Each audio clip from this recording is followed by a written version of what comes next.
राधे कृष्णा आप सभी को। सावन मास महात्म्य के 18वें अध्याय में हम दशमी व्रत की विधि सुन रहे थे। अब आगे श्रावण मास महात्म्य अध्याय 19।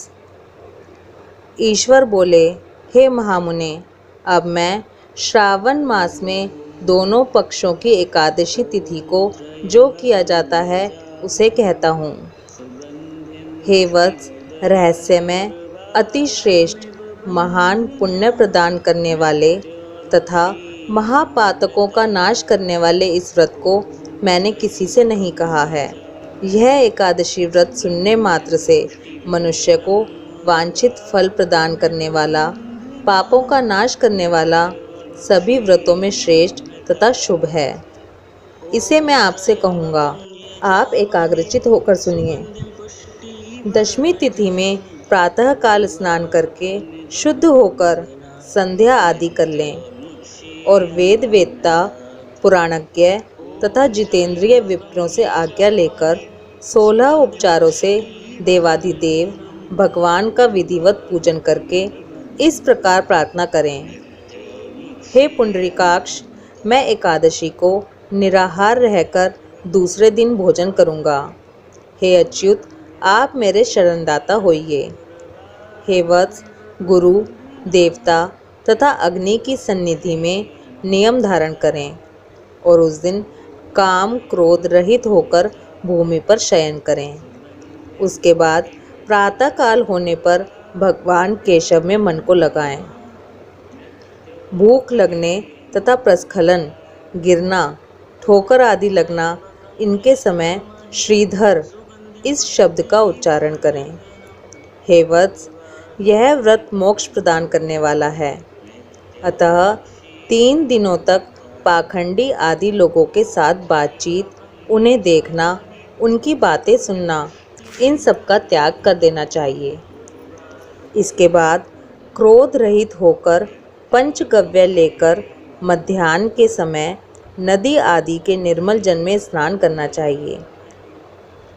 सूर्य को नमस्कार करके भगवान श्रीधर की शरण में जाना चाहिए और वर्णाचार की विधि से सभी कृत्य संपन्न करके घर आना चाहिए। वहाँ पुष्प, धूप तथा अनेक प्रकार के नैवेद्यों से श्रद्धापूर्वक श्रीधर की पूजा करनी चाहिए। उसके बाद सुवर्ण में पंचरत्न युक्त श्वेत चंदन से लिप्त तथा 2 वस्त्रों से आच्छादित कलश को स्थापित करके और शंख, चक्र, गदा युक्त देवाधिदेव श्रीधर की प्रतिमा स्थापित कर उनकी पूजा करके गीत, वाद्य तथा कथा श्रवण के साथ रात्रि में जागरण करना चाहिए। इसके बाद विमल प्रभात होने पर द्वादशी के दिन विधिवत पूजन करके कृतकृत्य होकर बुद्धिमान को चाहिए कि श्रीधर नाम का जप करे। इसके बाद उन शंख, चक्र तथा गदा धारण करने वाले देवदेवेश श्रीधर की पुनः पूजा करें और सुवर्ण दक्षिणा सहित कलश ब्राह्मण को प्रदान करें। उस समय ब्राह्मण को विशेष करके नवनीत अवश्य प्रदान करें।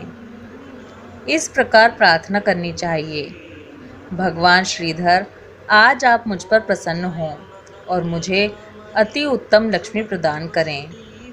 हे मुनि श्रेष्ठ, इस प्रकार उच्चारण करके जगत गुरु श्रीधर से प्रार्थना करके श्रेष्ठ ब्राह्मणों को भोजन कराकर अपने सामर्थ्य अनुसार दक्षिणा देनी चाहिए। उसके बाद सेवकों आदि को भोजन कराकर गायों को घास खिलानी चाहिए। इसके बाद मित्रों तथा बंधु बांधवों समेत स्वयं भोजन करना चाहिए। हे सनत कुमार, मैंने आपको यह श्रावण मास की शुक्ल पक्ष की एकादशी व्रत विधि बतला दी। इसी प्रकार कृष्ण पक्ष की एकादशी में भी करना चाहिए। दोनों व्रतों में अनुष्ठान समान है, केवल देवताओं के नाम में भेद है। जनार्दन, मुझ पर प्रसन्न हो, यह वाक्य बोलना चाहिए। शुक्ल एकादशी के देवता श्रीधर हैं और कृष्ण एकादशी के देवता जनार्दन हैं। हे सनत कुमार, यह मैंने आपसे दोनों एकादशियों के व्रत का वर्णन कर दिया है। इस एकादशी व्रत के समान पुण्य व्रत ना तो कभी हुआ है और ना होगा। आपको यह व्रत गुप्त रखना चाहिए और दुष्ट हृदय वालों को नहीं प्रदान करना चाहिए।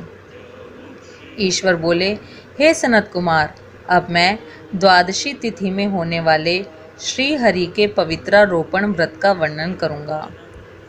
पिछले अध्याय में देवी की कही गई पवित्रारोपण विधि के समान ही इसका भी पवित्रारोपण है। इसमें जो विशेष बात है उसे मैं बताऊंगा। सावधान चित्त होकर सुनिए। हे महामुने, इस व्रत के लिए जो अधिकारी बताया गया है उसे आप सुने। ब्राह्मण, क्षत्रिय, वैश्य, शूद्र तथा स्त्री, इन सभी को अपने धर्म में स्थित होकर भक्ति पूर्वक पवित्रारोपण करना चाहिए। द्विज को चाहिए कि अतो देवा अवंतु नो यतो विष्णुर्वी चक्र में पृथ्विया सप्त धाम भी, इस मंत्र से विष्णु की पूजा करें। स्त्रियों तथा शूद्रों के लिए नाम मंत्र है जिसके द्वारा वे विष्णु की पूजा करें। इसी प्रकार द्विज कद्रुद्राय, इस मंत्र से शिव जी की पूजा करें। स्त्रियों तथा शूद्रों के लिए नाम मंत्र है जिसके द्वारा वे शिव जी की पूजा करें। सतयुग में मणिमय, त्रेता में सुवर्णमय, द्वापर में रेशम का और कलयुग में कपास का सूत्र पवित्रक के लिए बताया गया है। सन्यासियों को शुभ मानस पवित्रारोपण करना चाहिए।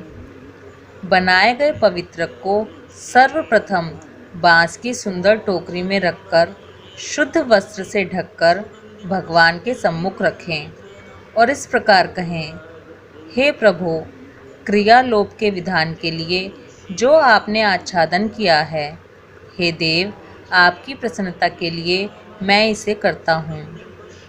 हे देव, मेरे इस कार्य में विघ्न ना उत्पन्न हो। हे नाथ, मुझ पर दया कीजिए। हे देव, सब प्रकार से सर्वदा आप ही मेरी परम गति हैं। हे जगतपति, मैं इस पवित्रक से आपको प्रसन्न करता हूँ। ये काम, क्रोध आदि मेरे व्रत का नाश करने वाले ना हों। हे देवेश, आप आज से लेकर वर्ष पर्यंत अपने भक्त की रक्षा करें। आपको नमस्कार है। इस प्रकार कलश में देवता की प्रार्थना करके बांस के शुभ पात्र में स्थित पवित्रक की आदर पूर्वक प्रार्थना करनी चाहिए। हे पवित्रक, वर्ष भर की गई पूजा की पवित्रता के लिए विष्णु लोक से आप इस समय यहाँ पधारें। आपको नमस्कार है। हे देव, मैं विष्णु के तेज से उत्पन्न मनोहर, सभी पापों का नाश करने वाले तथा सभी कामनाओं को पूर्ण करने वाले इस पवित्रक को आपके अंग में धारण कराता हूँ। हे देवेश, हे पुराण पुरुषोत्तम, आप मेरे द्वारा आमंत्रित हैं, अतः आप मेरे समीप पधारें। मैं आपका पूजन करूँगा। आपको नमस्कार है। मैं प्रातःकाल आपको यह पवित्रक निवेदन करूँगा। उसके बाद पुष्पांजलि देकर रात्रि में जागरण करना चाहिए। एकादशी के दिन अधिवासन करें और द्वादशी के दिन प्रातःकाल पूजन करें। पुनः हाथ में गंध, दुर्वा तथा अक्षत के साथ पवित्रक लेकर ऐसा कहें, हे देव, आपको नमस्कार है। वर्ष पर्यंत की गई पूजा का फल देने वाले इस पवित्रक को पवित्रीकरण हेतु आप ग्रहण कीजिए। मैंने जो भी दुष्कृत किया है उसके लिए आप मुझे आज पवित्र कीजिए। हे देव, हे सुरेश्वर, आपके अनुग्रह से मैं शुद्ध हो जाऊं। इस प्रकार मूल मंत्र से संपुटित इन मंत्रों के द्वारा पवित्रक अर्पण करें। उसके बाद महानैवेद्य अर्पित करके निराजन कर प्रार्थना करें और मूल मंत्र से घृत सहित खीर का अग्नि में हवन करें। इसके बाद इसी मंत्र से पवित्रक का विसर्जन करके इस प्रकार बोलें, हे पवित्रक, वर्ष भर की गई मेरी शुभ पूजा को पूर्ण करके अब आप विसर्जित होकर विष्णु लोक को प्रस्थान करें। इसके बाद पवित्रक को उतारकर ब्राह्मण को प्रदान कर दें अथवा जल में विसर्जित कर दें।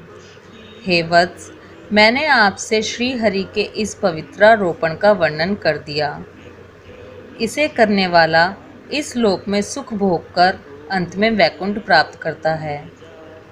इस प्रकार श्री स्कंद पुराण के अंतर्गत ईश्वर सनत कुमार संवाद में श्रावण मास महात्म्य में उभय एकादशी व्रत कथन और द्वादशी में विष्णु पवित्रारोपण कथन नामक 19वां अध्याय पूर्ण हुआ। हर हर महादेव।